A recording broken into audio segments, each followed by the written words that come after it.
This is the VOA Special English Development Report. Sending and receiving money by text message, sharing crop prices, just talking to a loved one far from home.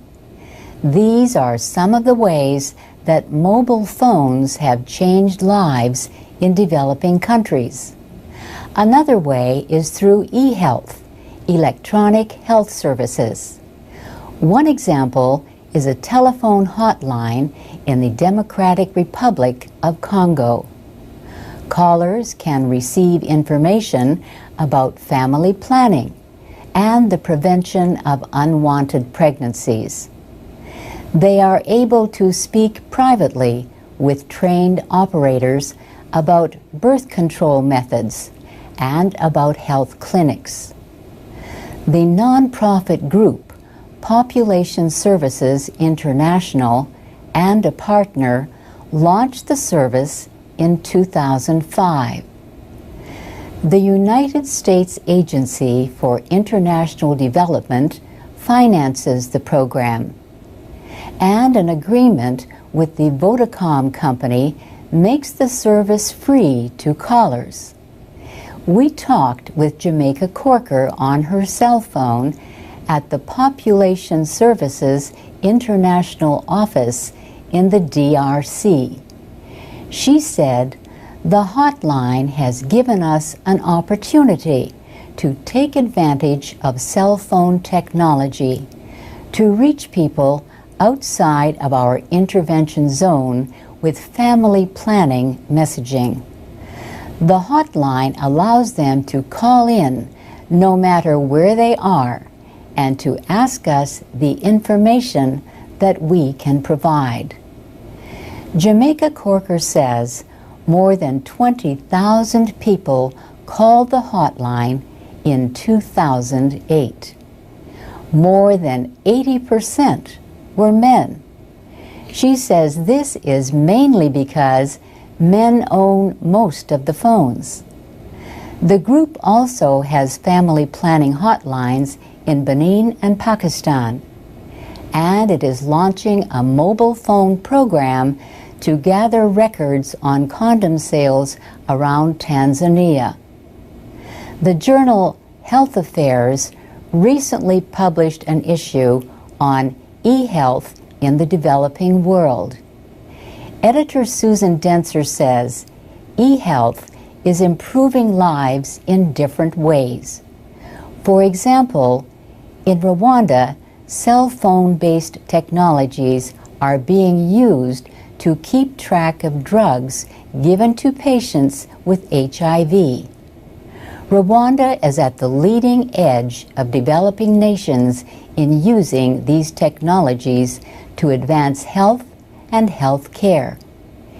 In South Africa, a campaign of text messages about HIV led to a large increase in calls to the National AIDS Helpline.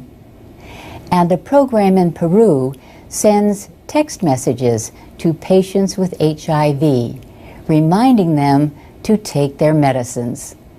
And that's the VOA Special English Development Report. Tell us about e-health services where you are.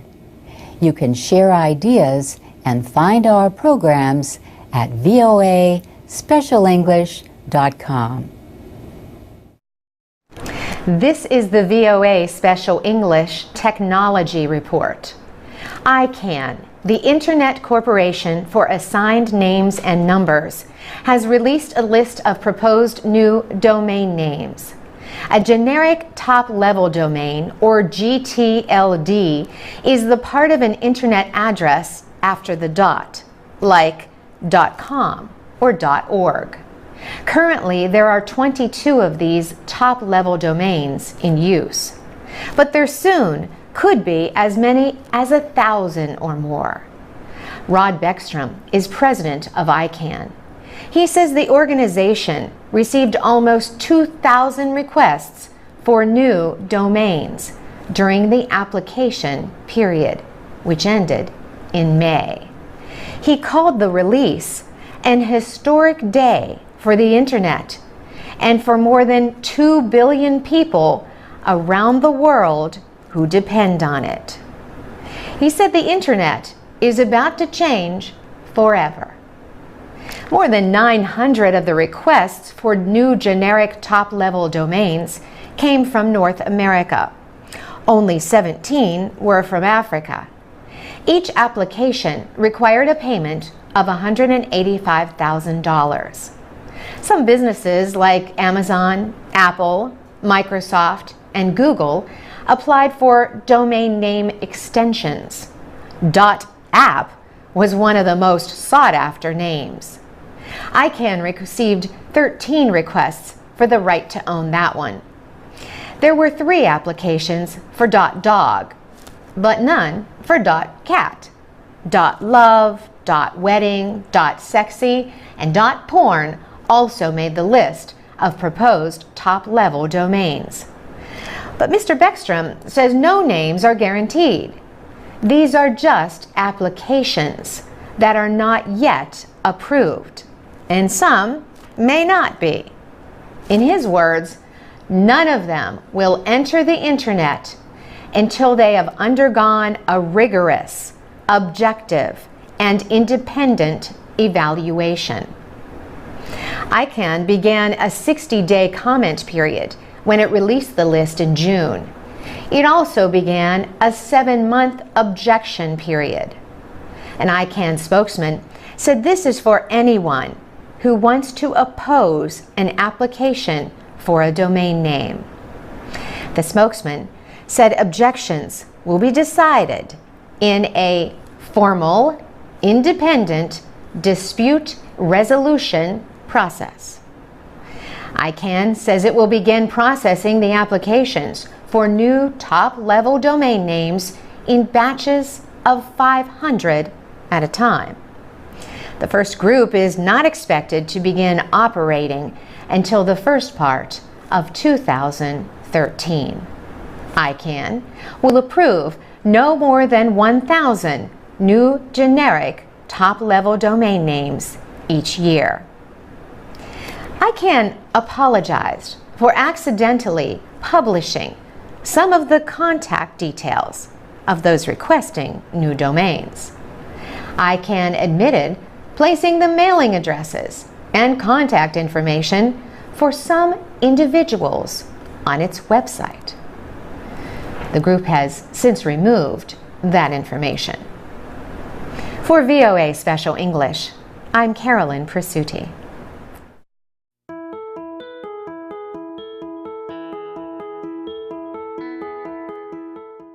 From VOA Learning English, this is the Technology Report.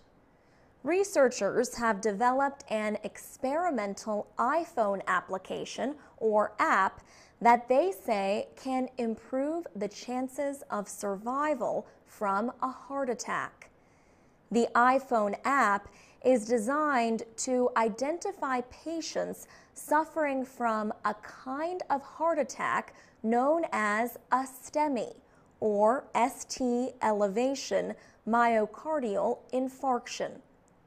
In a STEMI, blood flow to the heart is stopped because of a blockage in a coronary artery. Unlike other kinds of heart attacks, STEMIs show up very clearly on an electrocardiogram, or ECG. Doctors use ECGs to measure electrical activity in the heart. The experimental iPhone app should help rescuers reacting to a possible medical emergency.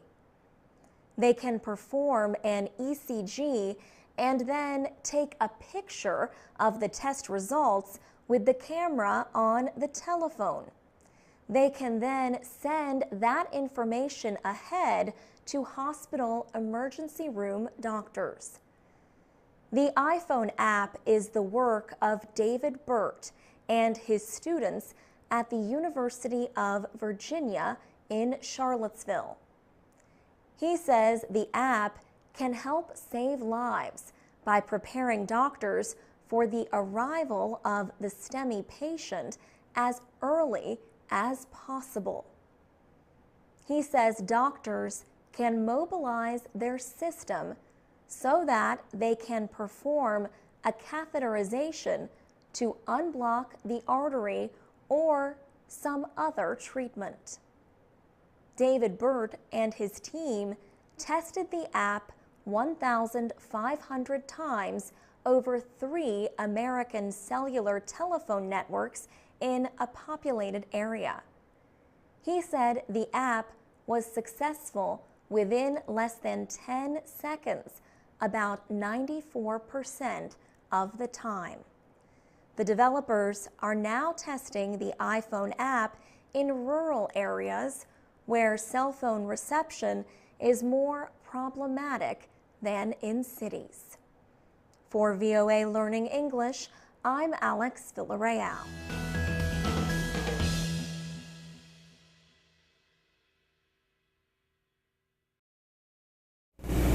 This is the VOA Special English Development Report. The World Health Organization says obesity rates are rising in Pacific Island countries. So too are health problems linked to being overweight. The WHO says a major reason for the rising obesity rates is an increase in imported foods. It says many Pacific Islanders have replaced their traditional diets of vegetables and fruits with imported processed foods. Dr. Teemu Waganivalu is with the World Health Organization's South Pacific office in Suva, Fiji. He says many of the imported products lack nutritional value, but they are widely available, he says, and often cost less than healthier foods. He says, in some of the places, you'd be amazed to see how a bottle of Coke is cheaper than a bottle of water. Dr. Waganivalu says the increase in imported foods is only part of the problem. He says problems with agriculture production limit the availability of healthier foods, and a lack of physical activity among many Pacific Islanders only adds to the obesity problem. The WHO says more than 50% of the population is overweight in at least 10 Pacific Island countries. The rate is as high as 80% among women in the territory of American Samoa. Fiji had the lowest obesity rate at 30%.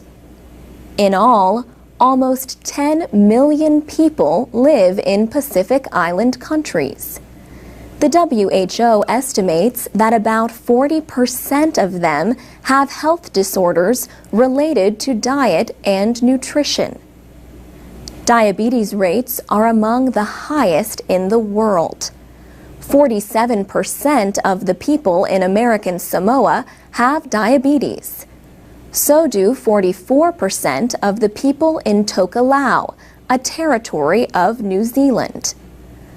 By comparison, the diabetes rate is 13% in the United States, a country that has its own problems with rising obesity.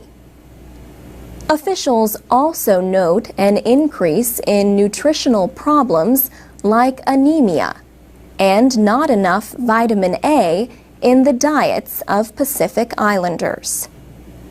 Dr. Waganivalu says treating conditions related to obesity and diet puts pressure on limited health resources and budgets.